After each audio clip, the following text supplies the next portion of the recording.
India में उस level के जेनेटिक्स हैं भैया जो इंडिया के जेनेटिक्स बहुत स्ट्रॉन्ग है, बहुत स्ट्रॉन्ग। तो सभी जाना चाहते हैं ना, तो आप समझो 3 महीने में बॉडी बनाओगे तो आप नेचर के अगेंस्ट जाकर बनाओगे। और जो कोई भी चीज़ हम नेचर से अगेंस्ट जाके करते हैं तो उसके साइड इफेक्ट्स होते हैं, कोई फायदा होता नहीं है। फूड, मैंने बोला ना, फूड प्राइमरी सोर्स है, सबसे जरूरी है खाना। तो सेक्रीफाइस करने होते हैं बॉडी बिल्डर्स को, जैसे अभी आपने बताया कि किसको उनको नहीं करने होते। तो हार्ड वर्क एंड में भैया बिल्कुल काम आता है, जेनेटिक्स बीट कर देते हैं ना। हाँ बिल्कुल।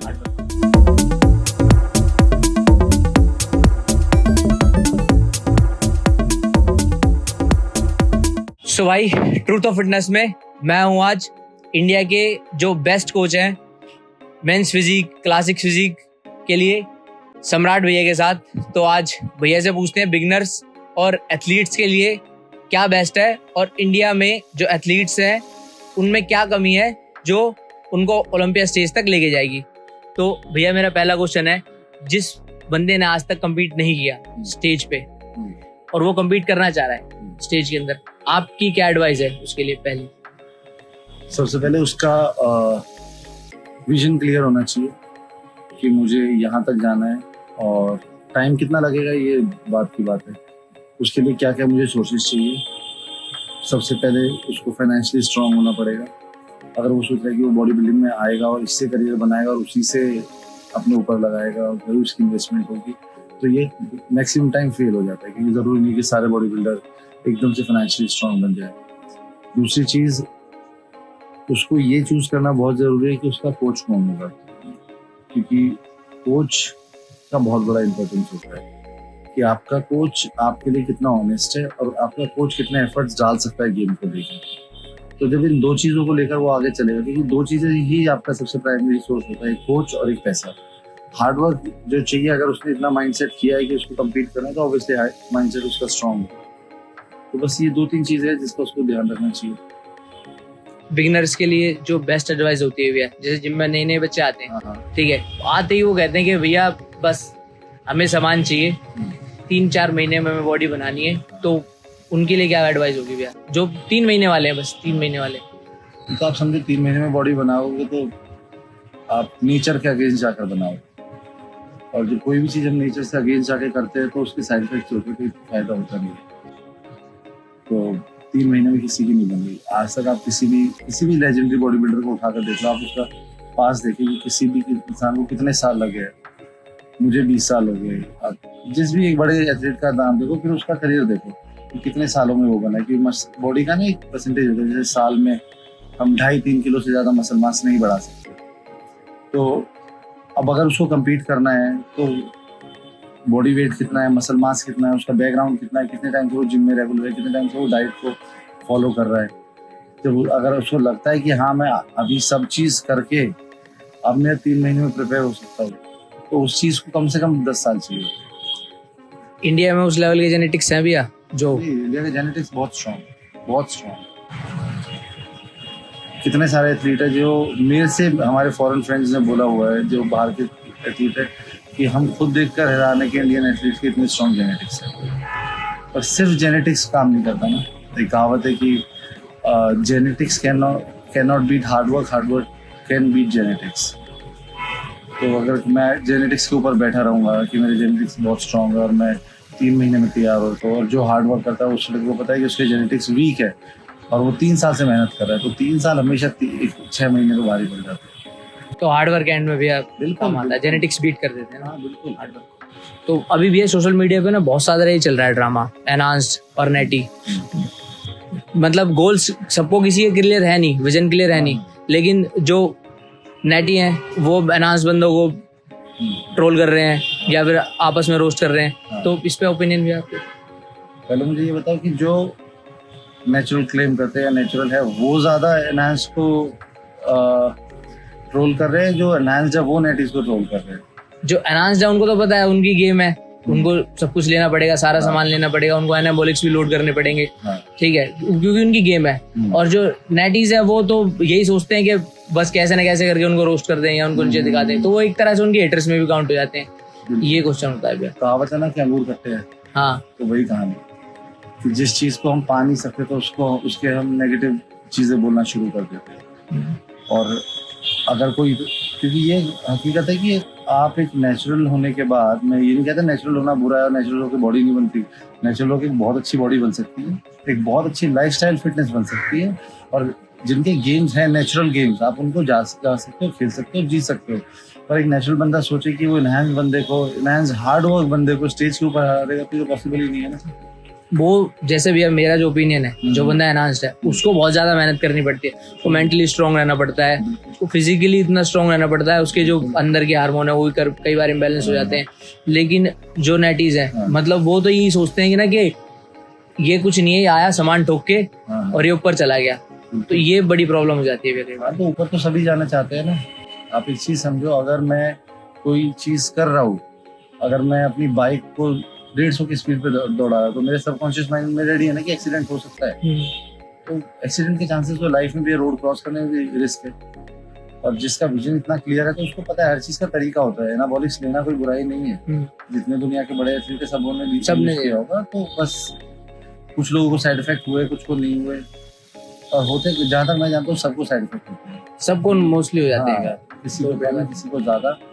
पर आपको कोई चीज अगर अपनी लिमिट सेट करनी है ना, अगर मेरे को एक लिमिट सेट करनी है कि मेरे को ओलंपिया बनना है, तो बस यही। अब उसके लिए क्या क्या लगेगा वो स्मार्ट तरीके से सोच के अगर मैं चल रहा हूँ, तो मैं हर चीज़ के लिए प्रिपेयर होकर चलूँगा। अच्छा कोच भी लूँगा, अच्छी कंपनी के एनाबॉलिक्स भी यूज़ करूँगा, अच्छी कंपनी के सप्लीमेंट्स भी यूज़ करूँगा।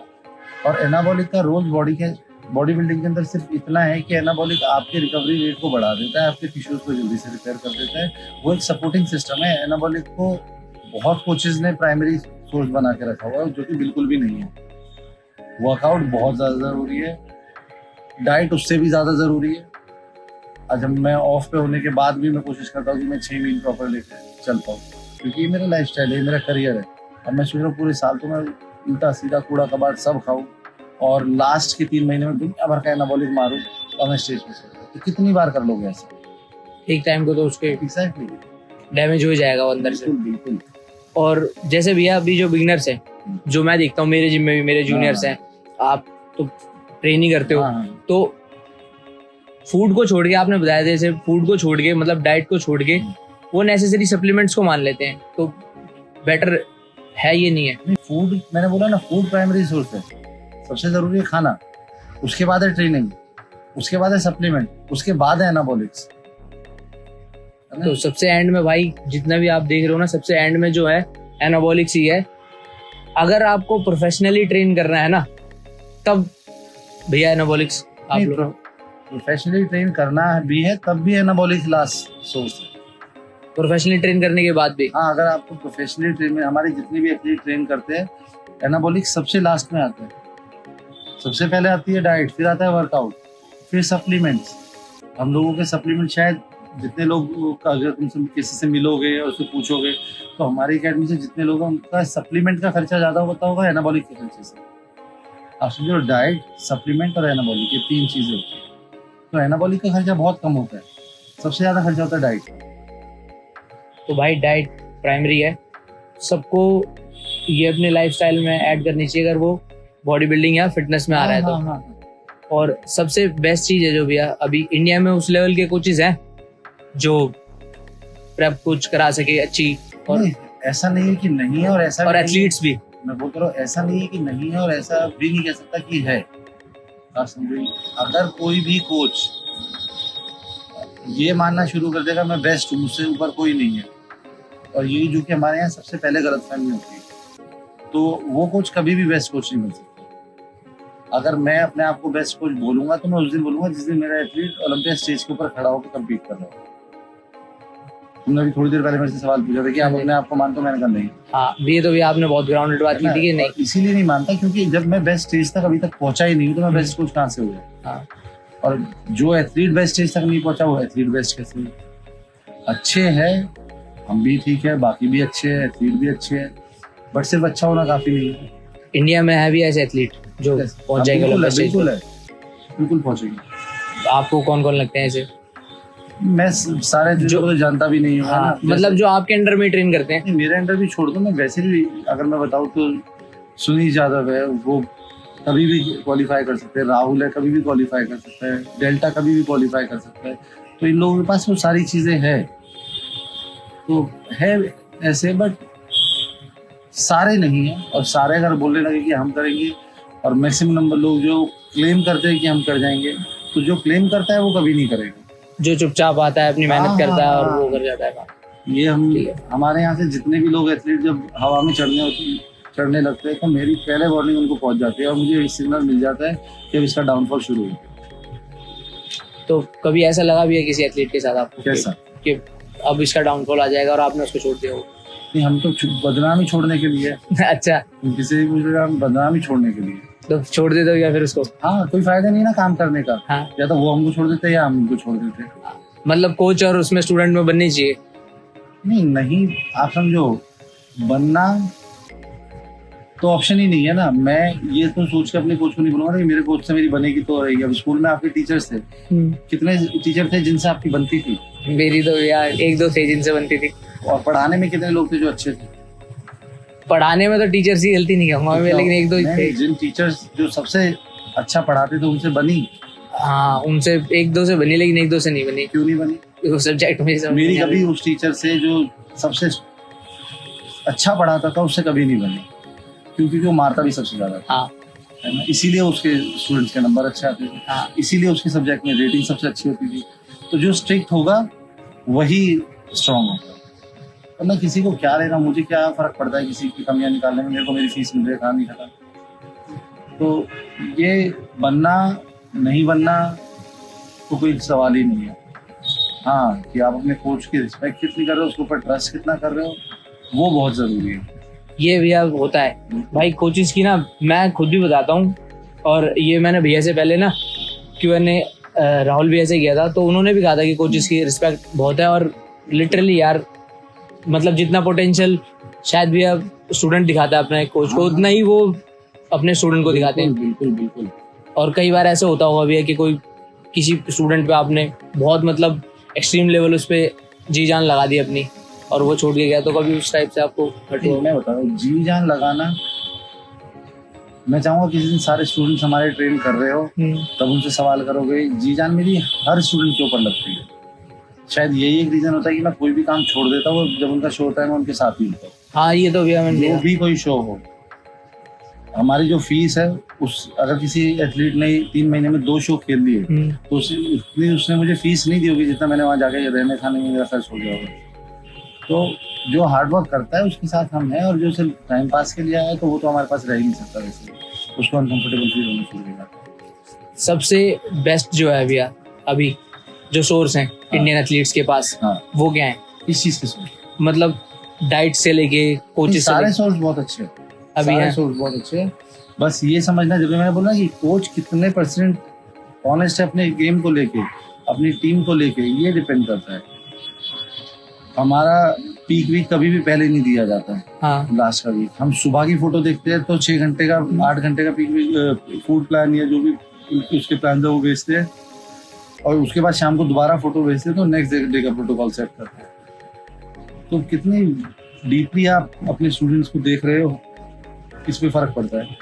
इन सब चीज़ों सब चीज़ है भैया अपने पास। अच्छे जेनेटिक्स हैं, अच्छे कोचेस भी आप कह रहे हो कि है भी और नहीं भी हैं, लेकिन फिर भी क्या चीज़ रोकती है इंटरनेशनल स्टेज पे? माइंड सेट होना बहुत जरूरी है।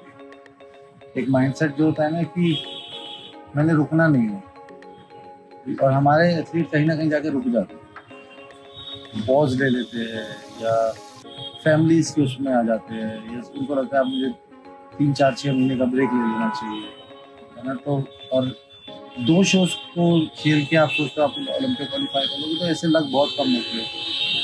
आप देखिए जो बाहर के एथलीट है वो कितने प्रो शोज खेलते हैं एक सीजन में, 5, 10, 15, 20। एक बार प्रेप करते हो, कंटिन्यू खेलते रहते हैं, फिर उसके बाद ऑफ सीजन। तो आपकी प्लानिंग बहुत जरूरी है। मुझे अभी ऐसा लगता है कि इंडिया में अभी प्लानिंग स्ट्रांग नहीं है ओलंपिक के लिए किसी कोच की और स्टूडेंट की भी है। मतलब स्टूडेंट को बेचारे को कुछ पता ही नहीं है ना। अब स्टूडेंट का काम है कि मेहनत करना और अपनी बॉडी बनाना। कुछ काम कोचेस के भी, कोचेस को ये क्लियर होना चाहिए कौन से स्टेज है, कहाँ पर है, कहाँ पे क्वालिफाई कर जाएगा, कहाँ पे नहीं कर जाएगा, है ना। तो इसमें होमवर्क बहुत जरूरी है कोचेस का। इंटरनेशनली जब सब कुछ ठीक है, गोरों को बीट कर सकते हैं आराम से। किया भी कितनी बार किया, लेकिन एक जो मेन स्टेज है ना, वहाँ के भैया ऐसा हो जाता है कई बार, जो मैं भी देखता हूँ, मैं तो सोशल मीडिया पे देखता हूँ या मैं अभी दिल्ली में रहता हूँ तो मैं तो दिल्ली के शोज देखता हूँ, तो मैं देखता हूँ एक स्टेज पे आके ना ऐसा हो जाता है कि अपना जो एथलीट है ना, एज एन अपना जो अपने देश का एथलीट है, वो ऐसा लगता है कि इंटरनेशनली ये बंदा कर जाएगा, और एक टाइम पे आके वो रुक जाता है, तो उसका डाउनफॉल होता है, खुद ही कर लेता है ये सब चीजें। नहीं, रुकना तो वो उसके ऊपर डिपेंड करता है कि वो क्यों रुकता है ना। मैंने बोला बस माइंड सेट की कमी है। कितने लोग बिल्कुल भी नहीं रुकते, जिनके लिए है ही कि मैंने रुकना ही नहीं है ना? वो जो वाहिद है, आपने नीचे टिकट देखा हाँ, होगा, मैंने देखा। टिकट तो ओलंपिया जिनको मिला है, उनका स्ट्रगल इतना खतरनाक है ना। आप सोचो, आप तो उस देश में रहते हो जिस देश से बहुत सी चीजें आसान है, वो ईरान से है। हाँ, ईरान में यूएस का वीजा मिलना ही इम्पॉसिबल है। हाँ, ईरान में तो यूएस का वीजा मिलना तीसरी बार उन्होंने क्वालिफाई किया ओलंपिया के लिए, उनकी 3 साल से लड़ाई चल रही है कि वो पहुंच जाए, पर वो फिर भी बंदा हर साल क्वालिफाई करता है, हर साल क्वालिफाई करता है, लेकिन उनको वीजा नहीं मिलता। एग्जैक्टली, बट इस बार मिल जाएगा। और फिजिक मैंने उनकी उनको हाँ, दिखाई फिजिक है, तो भी वो जीते, वो भी आएंगे हमारे पास दोबारा से। तो इस चीज़ पे हमें प्राउड होता है कि ऐसे लोग हमारी टीम में हैं जो लोग ओलंपिया क्वालिफाई कर चुके हैं, नेक्स्ट लेवल एथलीट। और उन लोगों की वजह से शायद हम लोगों को भी बड़ा कुछ सीखने मिलता है। जैसे मुझे रास्ते पता है, चल गए कि ओलंपिया जाने का क्या रास्ता है, कौन सा शो कहाँ पे कैसे होता है, और बहुत सी चीज़ें होती है। जैसे इंसान शो, मैंने बोला ना, कोचेस के बहुत काम होते हैं। जैसे इस बार में हमारा जो सुमित है एथलीट, वो टॉप 5 में नहीं आया, उससे पहले उसने 4 ओवरऑल जीते। वहाँ सुमित नहीं आए, उसकी गलती नहीं थी, ये मेरी गलती थी कि मैं सोचा था जैसे स्टीव जजिंग करता है, मैं उस तरीके में चला था। मैं भूल गया था कि डायरेक्ट कैसे जजिंग करता है। हर जज का एक क्राइटेरिया होता है जज करने का, उसको रीड करना बड़ा जरूरी है शो से पहले, कि कौन कैसे एथलीटों को पसंद करता है। कोई मस्कुलर्स को करता है, बहुत ज़्यादा रिब्ड को करता है, कोई बहुत ज़्यादा जो बल्कि राउंड एथलीट होता है उन लोगों को करता है।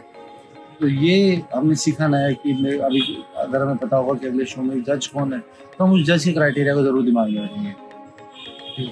तो सेक्रीफाइस करने होते हैं हमें बॉडी बिल्डर्स को, जैसे अभी आपने बताया कि किसको उनको नहीं करने होते, आपने बताओ किसको नहीं करने होते। बॉडी बिल्डिंग को हटा दो, कौन से गेम में नहीं करने, हर गेम में करने होते हैं भैया सेक्रीफाइस तो, लेकिन जो बॉडी बिल्डर का गेम को छोड़ दो, आप लाइफ में बताओ, लाइफ में कॉम्प्रोमाइज नहीं करना। हाँ, compromise में कॉम्प्रोमाइज नहीं करना पड़ता है, फिर अपने भाई बहनों के साथ कॉम्प्रोमाइज नहीं करना, हर चीज में तो कॉम्प्रोमाइज तो हर कहीं है ना। और सेक्रीफाइस एक ऐसी चीज है जो आप जितना करोगे उतना बड़े बनोगे, है ना। हर चीज में, अपनी लाइफ में, अपने गेम में, अपने काम में। एक नॉर्मल रास्ते में आप चल रहे हो, आप खाना खाते हुए चल रहे हो, आपके सामने 2 भूखे लोग आ गए, आपने वो सेक्रीफाइस किया, खाना उनको दे दिया, तो आपको बड़ा बनाती है ना कहीं ना कहीं। तो सेक्रीफाइस तो बहुत जरूरी है। तो सेक्रीफाइस सजा नहीं है, आप समझो। सेक्रीफाइस और पनिशमेंट में बहुत फर्क है। बहुत से लोगों ने इसको पनिशमेंट बना के रखा है। ये नमक छोड़ दो, कार्ब छोड़ दो, ये छोड़ दो, वो पनिशमेंट है। ये जो टाइम है ना, ये प्रेप का जो टाइम है, ये पनिशमेंट का टाइम नहीं है, ये लर्निंग का और ग्रोथ का टाइम है। इसके अंदर आप प्रोग्रेस करते हो। आप हमारे कभी मैं बताया ना, किसी से भी तुम पूछना कि किसी ने भी कभी कार्ब छोड़े हो, या किसी ने नमक छोड़ा हो, किसी ने पानी छोड़ा हो, किसी ने भी नहीं छोड़ा। और उसके पीछे रीजन क्या है कि वो पूरा साल मेहनत करते हैं, वो 3 महीने की प्रेप करनी आती है। उनका ऑफ सीजन भी इतना वेल प्लान्ड होता है कि जो नए लोग हमारे साथ जुड़ते हैं, एक शो खेला है, फिर उसके बाद पहले कहीं और तैयारी करते होंगे, तो उन्होंने बोला कि सर, मेरे को फोन करके लिटरली ये पूछते कि सर मैं कटिंग कर रहा हूँ, गेनिंग कर रहा हूँ, मेरा वेट तो बढ़ता जा रहा है, पर मैं पहले जैसे गेनिंग करता था, मैं तो अभी और लीन होता जा रहा हूँ गेनिंग में। आप समझ रहे हो? तो सब चीजें प्लान के अकॉर्डिंग चलनी चाहिए। तो उस लेवल की प्लानिंग अभी है नहीं भैया कोचेज में? सब पे नहीं है, बहुतों पे है। मैं इस चीज के लिए प्राउडली बोल सकता हूँ कि हमारे पास है वो प्लानिंग। हम अपने एथलीट के ऑफ सीजन को उतना वेल प्लान करते हैं कि वो स्टेज के ऊपर अच्छा है ना। क्या उसको कब क्या यूज करना है, कैसे यूज करना है। हमारे पास ऑफ सीजन में भी वीकली चेक इन होते हैं और पीक सीजन में भी वीकली चेक इन होते हैं। और ये मेरा पहला लाइन होती है हमारे कोई भी अकेडमी से कोई लोग जुड़े उसके साथ, कि अगर आपका ऑफ सीजन, आपको चैंपियन ऑफ सीजन बनाता है प्रेप, ये 3 महीने नहीं बनाते, आपको उससे पहले वाले 9 महीने आपको चैंपियन बनाते हैं। तो पूरा साल ही मतलब भैया मेहनत पे रहना पड़ता है ना? बिल्कुल रहना पड़ता है। आप सोचो कि आप 5 स्टैंडर्ड पास कर लो, उसके बाद 5 साल बाद आके सीधा 12th स्टैंडर्ड पास कर लो, तो नहीं हो सकता। नहीं हो सकता। तो 12वीं पास करें तो 12 साल non stop back to back पढ़ना पड़ेगा, बैक टू बैक एग्जाम देने होंगे। तो यही बॉडी बिल्डिंग के साथ, अगर आपको चैंपियन बनना है, अब जितनी बड़ी क्लास में जाना है उतना ज्यादा टाइम लगता है ना। हाँ, 12 ग्रेजुएट होना है तो 15 साल लगते हैं, पोस्ट ग्रेजुएट होना है तो 17 साल लगते हैं। ऐसा क्यों नहीं होता कि कोई स्टूडेंट बहुत ज़्यादा इंटेलिजेंट है, सुपर इंटेलिजेंट है और वो 4 साल में ग्रेजुएट हो जाए? क्यों नहीं होता ऐसा? आप इस चीज़ को समझो। ये चीज़ इसीलिए नहीं होती कि हर चीज़ के लिए लिमिट तय की जाती है। आप हमारे पुरानी चीज़ों में चले जाओ, जो जितने साधक हैं हमारे, जो हिमालय में तपस्या कर रहे हैं, उनकी साधना का भी टाइम होता है कि हम इतने साल की साधना करेंगे तो ये सिद्धि मिलेगी, इतने साल की साधना करेंगे तो ये सिद्धि मिलेगी। टाइम से पहले कोई भी चीज़ नहीं मिलती, और कोई चीज़ अगर आपको कोइंसिडेंटली मिल गई है बाय लक, तो वो चली भी उतनी जल्दी जाएगी जितनी जल्दी मिली है। अब फॉर एग्जाम्पल मैं यहाँ बैठा हुआ हूँ, मैंने 20 साल मेहनत करके 10 लाख रुपए कमाए, तो मेरे को उस 10 लाख की वैल्यू पता होगी। और मैं यहाँ बैठा हुआ, मेरे को कल ही कोई लॉटरी लग जाए, 20 लाख मिल जाए, तो वो क्या आपको लगता है कि उतने 10 लाख टिकेंगे जितने मेरे मेहनत के कमाए? उसको खर्च करने से पहले मैं सोचूंगा, और इसको खर्च करने से पहले मैं एक भी मिनट नहीं सोचूंगा। तो ये बहुत ज़रूरी है। और जो अभी है सब चीज़ अगर सही होगी तो अब इंडियन एथलीट्स को ऊपर इंटरनेशनल स्टेज पे भी मतलब कैसे जा सकते हैं? रास्ता क्या है? मतलब मेन प्रॉपर जो वे है कि हाँ ये सब चीजें पूरी कर देंगे, वो ये क्राइटेरिया पूरा कर देंगे। कौन से स्टेज पर?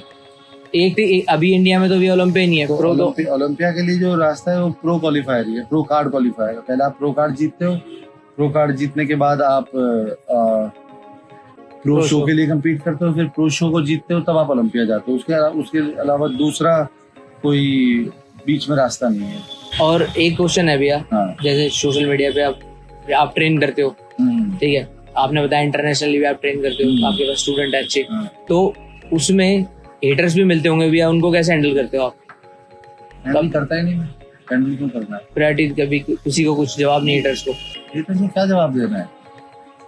आप समझो ना, आप क्या जवाब दे सकते हो हेटर को? हेटर तो हर चीज में होते हैं, उनको जवाब देके आप क्या होगा? मैं सोशल मीडिया पे तो एक्टिव हूँ नहीं, तो हेटर क्या होते हैं? और अगर हाँ कोई इतना बड़ा हेटर है तो मेरे सामने आके मेरे को हेट करके दिखाओ। सोशल मीडिया पे कमेंट करना बहुत आसान है, और जो सच में अगर हेटर है तो मैं मानता हूँ वो सामने भी बुराई करेगा। सामने आज तक भी बुराई करता है नहीं, सामने तो पर क्यों नहीं करते? जैसे मेरे को किसी की बुराई करनी है तो यहाँ सब मेरे बारे में लोग जानते हैं। अगर किसी के बारे में मैंने तुमसे कुछ गलत बोला, क्या वो ऐसा है, बाई चांस तुमने जाके उसको बता दिया, तो क्या रिएक्शन होता है? अगर मुझे ये पता चल जाएगी तुमने उसको बता दिया, क्या रिएक्शन देते हो आप यूजुअली तो क्या रिएक्शन देंगे? उसने यार इसलिए बोल दिया था, मैंने ऐसे नहीं बोला था। अगर मैंने किसी के लिए तुमको बोला है कि यार वो ना हरामजादा था, वो बेवकूफ इंसान था, उसने ऐसा किया, और तुमने उसको जाके बोल दिया, वो आगे मेरे से कंफर्म करेगा, तो मैंने कहा नहीं मैंने ऐसे नहीं बोला था, मैंने कहा हरामजादा, उल्लू का पट्टा और घटिया नीच आदमी था। मैं उसको उससे ज्यादा गालियां दूंगा उसके सामने, क्योंकि मैं ऐसी कोई बात ही नहीं कर सकता जो मैं किसी के सामने ना बोल सकता। तो ये एक बहुत बड़ा रीजन है कि लोग हमको जल्दी से ट्वीट कर देते हैं हमारी तरफ से, क्योंकि मैं झूठ और मक्खन नहीं लगा सकता। बटरिंग नहीं है। मैं जैसा लोगों की पीठ के पीछे वैसा ही सामने, मेरे को जो इंसान पसंद नहीं है वो सामने भी नहीं है, मैं उसके साथ बैठता भी नहीं है। जब तक मैं अपना 100% दे सकता हूँ, लोगों ने देखा है कि मेरी लिमिट नहीं है देने की। कितने एथलीट ऐसे ये चीज बोलनी नहीं चाहिए, क्योंकि वो एथलीट मिलेंगे तो आपको बता देंगे कि हमारी कोई लिमिट नहीं है किसी चीज के लिए। पर हाँ, जिस दिन हमारा मन उठा तो फिर मेरे लिए वो नॉन एग्जिस्टिंग होता है, मर जाता है इंसान। और फिर उसका वो चाहे बुराई करे, अच्छाई करे, कुछ भी करता रहे, फिर फर्क नहीं पड़ता, क्योंकि हमारे वो इंसान का फर्क नहीं पड़ता ना। तो इसीलिए हमें फिर फर्क नहीं पड़ता। एक बार हमारा गिव अप हो गया तो हो गया, फिर वो, और हमारे यहाँ दोबारा री एंट्री नहीं है किसी की भी। ये सबको पता है कि डोमिनेटर में दोबारा कोई नहीं आ सकता है वापस। एक बार चला गया तो फिर चाहे वो कितना, चाहे अपनी वजह से चला गया हो, चाहे हमने छोड़ दिया हो, वो दोबारा नहीं आएगा। चाहे वो 2-10 साल जिनके बाहर बैठा रहे, हम उसके अंदर नहीं घुसेंगे। तो ये रूल है एकेडमी के आपके? हाँ, नहीं, ये मेरी लाइफ का भी रूल है कि सेकंड चांस नहीं देते हम लोग। हमको ही नहीं मिला कभी, हम किस लिए देंगे? ये तो है लाइफ, मतलब सेकंड चांस तो नहीं, बहुत रेयर ही मिलता है अगर मिल जाए। और जिस आदमी को वैल्यू करनी होती है वो फर्स्ट टाइम नहीं कर लेता, जो फर्स्ट टाइम में नहीं करी वो सेकंड टाइम में नहीं करता। ये तो है भैया। और जो बेस्ट चीज है भैया, जो आपको इंस्पायर करा कि आप फिटनेस में आओ, क्योंकि एज एन अब मैं देखता हूँ, जैसे मैं एज ए यंगस्टर हूँ और मेरी एज के जो बंदे वो कई तो फिटनेस को एज अ इकोनॉमिकली भी ले रहे हैं, मतलब सोर्स ऑफ अर्निंग भी है उनकी, चाहे उनके यूट्यूब चैनल से हो, चाहे उनके सोशल मीडिया हैंडल से हो। तो आपको किस चीज ने इंस्पायर करा भैया कि आप फिटनेस में ही आने के लिए, कि एज एन करियर आप लोगे? यार मेरे को जो पहले से लोग जानता हूँ वो सबको पता थी, मैं आ गया इसमें, पता नहीं कैसे मुझे भी नहीं पता चली, है ना। कि मैं एक कवर शूट कर रहा था कोई सी मैगजीन का, मैं पूरा साल फिट रहता था। और आज से नहीं, मैं 2007 से उतना ही फिट हूँ। मतलब मैं पूरे साल में कभी किसी ने मेरे को मोटा और गोल नहीं देखा होगा पिछले 20 साल में। हाँ, जिसने भी देखा है, 6 पैक मेरे 20 साल से आज तक मेंटेन है। वो 20 साल पहले बने थे, और वो बीच में कभी मेरी तबीयत खराब होने की वजह से चले गए तो चले गए, वरना वो कभी जाते नहीं है। मेरा 45 मिनट का वर्कआउट कार्डियो कभी नहीं छूटता पूरे साल, तो मैं कुछ भी कर रहा हूँ। तो ये रीज़न है कि आप जब तक हार्डवर्क करते रहोगे आपको मिलता रहेगा, और आसानी से कोई चीज़ नहीं मिलती। बॉडी बिल्डिंग को एज एन करियर ले सकते हैं भैया? मतलब अभी के जो यूथ है, हाँ। वो ये सोचता है कि जो बड़े एथलीट्स हैं, करियर का मतलब क्या होता है पहले मुझे ये बताओ। करियर का मतलब मैं ऐसे बता रहा हूँ भैया, जो अभी बड़े एथलीट्स हैं उनकी तो सोर्स ऑफ अर्निंग हो रही है क्योंकि उन्होंने उस एक टाइम दिया है। लेकिन जो अभी छोटे आ रहे हैं, यंग एज बच्चे आ रहे हैं फिटनेस में, वो सोचते हैं कि हम जल्द से जल्दी उस चीज को मतलब इकोनॉमिकली बॉडी बिल्डिंग से ही या सोशल मीडिया पे कुछ भी मतलब अपना कुछ भी business गन सन बना बता के दे। बिजनेस बना के उसको बता देंगे। तो जब- मतलब कई कोचेस भी ऐसे हैं। मैं वही बोल रहा हूँ ना कि आप मेरे से सवाल कर रहे हो कि लोग बॉडी बिल्डिंग से बिजनेस बना लें। हाँ, तो हर बिजनेस में को ना इन्वेस्टमेंट की जरूरत होती है, और इस इंडस्ट्री का इन्वेस्टमेंट टाइम और हार्डवर्क है और पैसा। तो आप समझिए, तो आपको वो इन्वेस्टमेंट करनी पड़ेगी, वरना अब मैं एक बिजनेस खोलता हूँ 100 रुपये लगा के, और एक बिजनेस खोलता हूँ 1 लाख लगा के, तो मेरा 1 लाख वाला बिजनेस जरूर चलेगा, लोगों की नज़रों में जल्दी आएगा, 100 रुपये वाला नहीं आएगा। तो अगर आपको लगता है इसी से 3 महीने में सब कुछ कर लोगे, तो आप 100 रुपये का बिजनेस खोल रहे हो, और आप 1 लाख रुपए लगा रहे हो, तो मतलब आपने पहले 1 लाख रुपए कमाने के लिए पिछले 5 साल खराब किए, तो वो 1 लाख रुपए वेस्ट नहीं जाएगा। तो एज एन करियर भैया पहले मेरे हिसाब से नहीं लेना चाहिए, पहले करियर बनाना चाहिए। पहले करियर बनाना चाहिए। जो लोग मुझे जानते हैं सबको एक चीज़ पता है कि जो मुझे बहुत पहले से जानते हैं, जो मेरी पढ़ाई के टाइम से जानते हैं कि मैंने ग्रेजुएशन करी, ग्रेजुएशन के बाद मैंने अपनी इंटीरियर डिज़ाइनिंग करी, वास्तुशास्त्र करा, मैं ट्रॉपिकल वर्टेक्स की रोज रोटी में चीफ इंटीरियर डिज़ाइनर था। तो मैं जब 21-22 साल का था, मेरी सैलरी उस टाइम भी 1 लाख रुपये से ऊपर थी। तो और एक दिन मेरा मन किया कि नहीं यार, अब कुछ नहीं करना, मॉडलिंग करेंगे। तो फिटनेस नहीं, मॉडलिंग। तो मैं फिर फैशन मॉडलिंग में आ गया।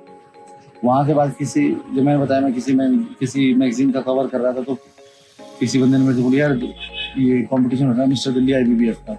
मैं कह रहा दिमाग खराब हो गया, बॉडी बिल्डिंग और मैं मतलब ही नहीं होता। उन्होंने कहा नहीं, मेंस फिजिक कैटेगरी आई है, वो कम्पीट करनी है। मैं वहाँ गया, मैं जीत गया। जीतने के बाद फिर हमारे जो गुजर बिरादरी है, ये अपने आप में इनको किसी स्टार से फर्क नहीं पड़ता, स्टार ही अपने आप बना देते हैं। हाँ, तो मेरे पहले शो के बाद इन्होंने मेरे को ढोल बजाना, ये करना, वो करना।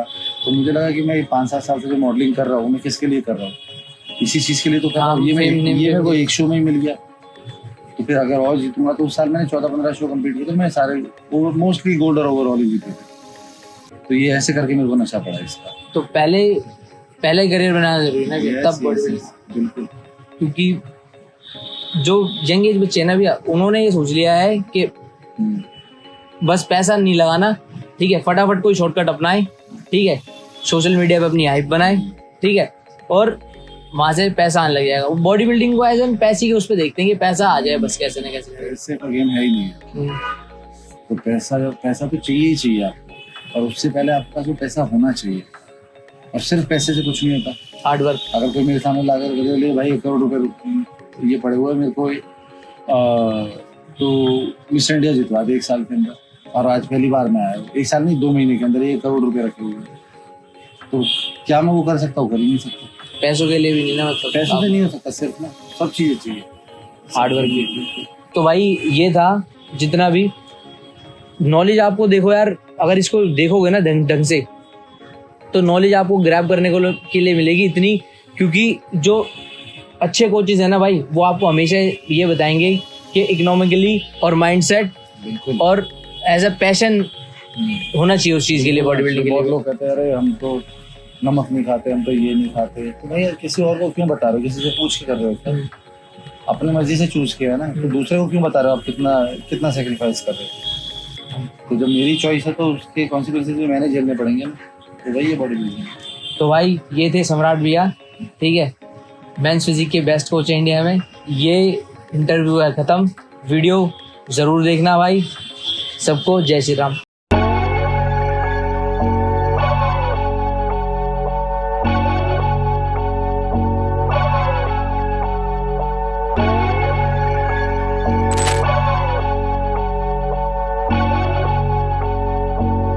You lost another one.